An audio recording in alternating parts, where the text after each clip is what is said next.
उत्तर प्रदेश के मुरादाबाद में कोरोना संदिग्ध को लेकर जा रही एम्बुलेंस पर कुछ लोगों ने हमला कर दिया। एम्बुलेंस पर पत्थरबाजी की गई। मेडिकल टीम में शामिल डॉक्टर SC अग्रवाल को गंभीर चोट आई है। वो चारों लोग बैठ गए एम्बुलेंस में, हम चलने ही वाले थे। तो इतनी देर में वो सोचे कि मारो मारो मारो मारो, तो वो चारों लोग उतर के भाग गए। केवल मैं नीचे रह गया। फिलहाल डॉक्टर SC अग्रवाल का मुरादाबाद के अस्पताल में इलाज चल रहा है। उत्तर प्रदेश के मुख्यमंत्री योगी आदित्यनाथ ने हमलावरों के खिलाफ कड़ी कार्रवाई का निर्देश दिया है। डॉक्टरों पर हमला करने वालों पर NSA लगाने और नुकसान की भरपाई भी आरोपियों से ही करने का आदेश दिया गया है।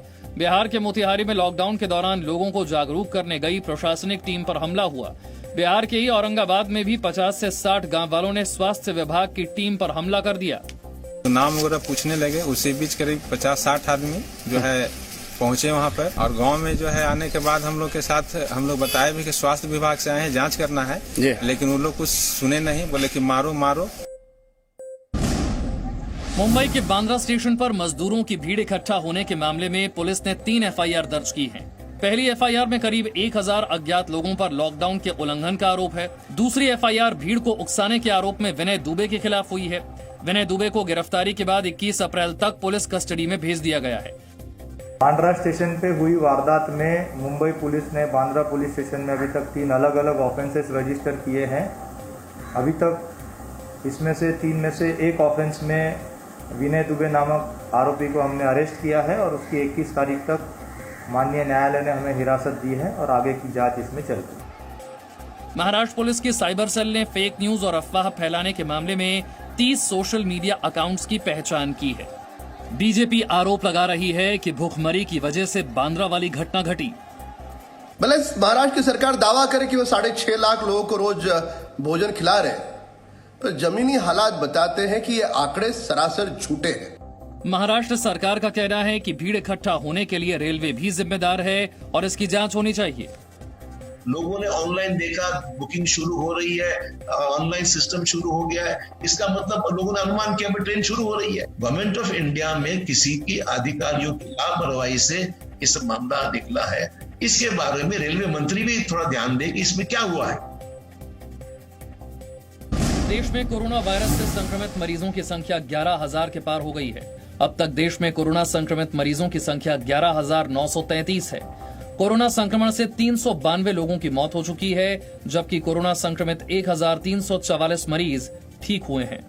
पिछले 24 घंटे में कोरोना के 1,118 नए मामले सामने आए हैं और 39 मरीजों की मौत हुई है। स्वास्थ्य मंत्रालय के मुताबिक देश के सभी जिलों को 3 हिस्सों में बांटा गया है। रेड जोन 170 जिले जहां कोरोना संक्रमण के सबसे ज्यादा मामले हैं, उन्हें हॉटस्पॉट घोषित किया गया है।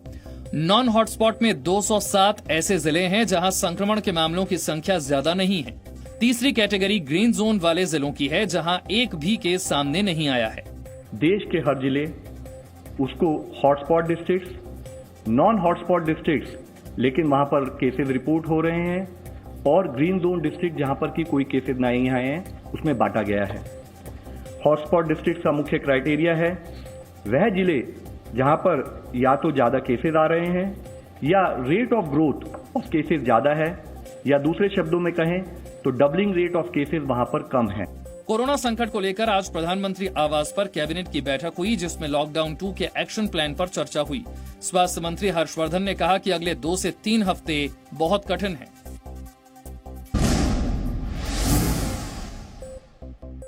लॉकडाउन के दूसरे चरण के लिए केंद्रीय गृह मंत्रालय ने आज गाइडलाइंस जारी की, जो 3 मई तक लागू रहेंगी। नई गाइडलाइंस के मुताबिक जिन सेवाओं पर पहले से छूट है वो जारी रहेंगी। साथ ही 20 अप्रैल से कुछ और जरूरी सेवाओं में छूट दी जाएगी। 20 अप्रैल से जिन सेवाओं में छूट होगी उनमें मालवाहक truck, courier service, motor mechanic, highway पर ढाबे, इलेक्ट्रीशियन, प्लम्बर, कारपेंटर, मनरेगा मजदूर और मीट मछली की दुकानें हैं।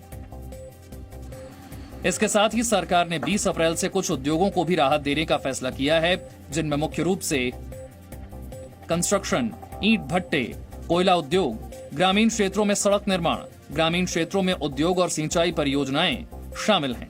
गृह मंत्रालय की गाइडलाइंस में इस बात का भी जिक्र है कि इन सेवाओं में छूट के लिए संबंधित राज्य और केंद्र शासित प्रदेश सोशल डिस्टेंसिंग का पालन हर हाल में तय करेंगे। देश में कोरोना के सबसे ज्यादा मामले महाराष्ट्र में हैं। महाराष्ट्र में कोरोना से अब तक 2687 लोग संक्रमित हैं। कोरोना से देश में सबसे ज्यादा 178 मौत भी महाराष्ट्र में ही हुई हैं। मुंबई के धारावी में कोरोना से आज 8वीं मौत हुई। धारावी में कोरोना के अब तक 60 केस सामने आए हैं। महाराष्ट्र में अब तक 259 कोरोना मरीज ठीक हुए हैं। स्वास्थ्य मंत्रालय के मुताबिक महाराष्ट्र के मुंबई समेत 14 जिले कोरोना के हॉटस्पॉट हैं। केंद्रीय स्वास्थ्य मंत्री डॉक्टर हर्षवर्धन ने महाराष्ट्र में कोरोना के बढ़ते मामलों पर चिंता जाहिर की है। The next 2 to 3 weeks are going to be the most crucial in handling the COVID-19 pandemic, particularly in India. Delhi में कोरोना मरीजों की संख्या 1500 के पार हो गई है। दिल्ली में अब तक 1561 लोग कोरोना संक्रमित हैं। 30 लोगों की मौत हुई है, जबकि 30 मरीज ठीक हुए हैं। आज दोपहर दिल्ली के कश्मीरी गेट के पास यमुना नदी के किनारे सैकड़ों प्रवासी मजदूर इकट्ठा हुए। बाद में इन लोगों को शेल्टर कैंप भेजा गया।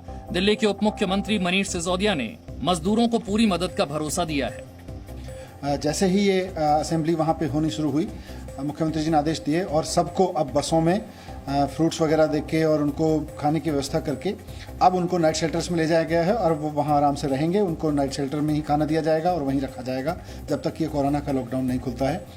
दिल्ली की डिफेंस कॉलोनी में कोरोना संक्रमित पाए गए एक ही परिवार के 4 लोगों में से एक की मौत हो गई है।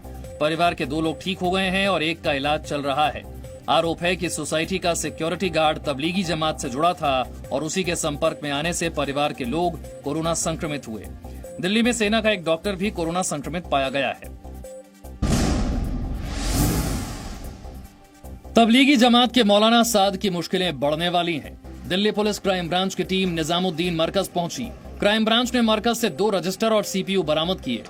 दिल्ली पुलिस ने मौलाना साद और जमात के बाकी आरोपियों के खिलाफ गैर इरादतन हत्या का केस दर्ज किया है। इस धारा के तहत कम से कम 10 साल या उम्र कैद तक की सजा का प्रावधान है। इससे पहले मौलाना साद पर महामारी कानून के तहत केस दर्ज किए गए थे। इस बीच दिल्ली के LNJP अस्पताल में कोरोना पॉजिटिव जमाती पर महिला डॉक्टर से अभद्रता का आरोप लगा है। आरोप है कि जमाती ने महिला डॉक्टर को अश्लील इशारे और गंदे कमेंट्स किए। अभद्रता का विरोध करने पर आरोपी जमाती ने LNJP अस्पताल में हंगामा किया। एक 25 साल के पेशेंट हैं, उन्होंने एक महिला डॉक्टर के साथ बदतमीजी की है, मतलब बदसलूकी बदतमीजी की है, तो उसके खिलाफ पुलिस कार्रवाई की जाए। पुलिस जांच पहुंच चुकी है और उसके खिलाफ सख्त से सख्त कार्रवाई की जाए। अभी तक इनिशियली पता लगा कि शायद मरकज से जुड़े हुए हैं। घटना के बाद दिल्ली में अस्पतालों की सुरक्षा और कड़ी की जा रही है।